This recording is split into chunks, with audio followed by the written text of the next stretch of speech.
जस्तो महानुभावहरू यतिखेर यहाँ बाँध लगाउने काम भइरहेको छ।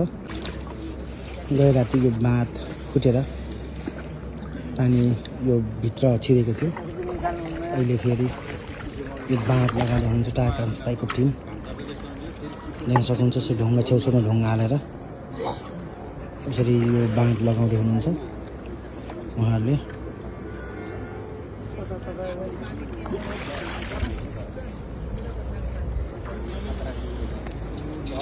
यसरी काम गरिराख्नु भएको छ टायर कास दाइले पनि आफैले।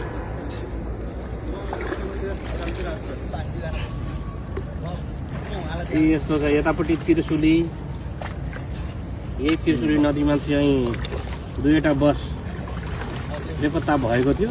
यहीसँगै यो त्रिशुलीसँगैको यो बालुवाको चाहिँ बालुवाले पुरिएको अवस्थामा यतापट्टि चाहिँ बसको चाहिँ अवशेष भेटियो।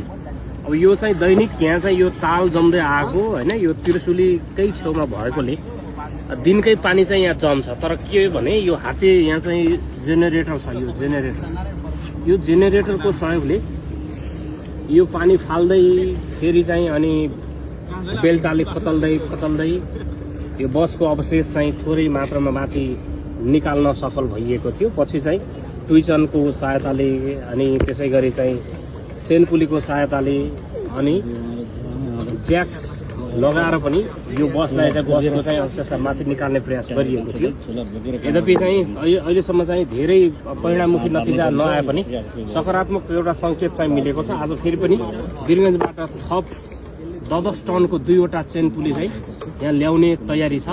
तर यहाँ चाहिँ तालमा अब चाहिँ पानी जमेकोले यो चाहिँ बाँध फेरि पनि बाँध्ने चाहिँ क्रममा यहाँ हुनुहुन्छ। यहाँ ढुङ्गा चाहिँ राखेर यो फेरि पनि बालुवा मार्फत चाहिँ बालुवाको प्रयोगबाट यो बाँध चाहिँ बाँध्ने यहाँ चाहिँ आफै चाहिँ हाम्रो टायर बाजे चाहिँ भयङ्कर खटिनु भएको छ उहाँ।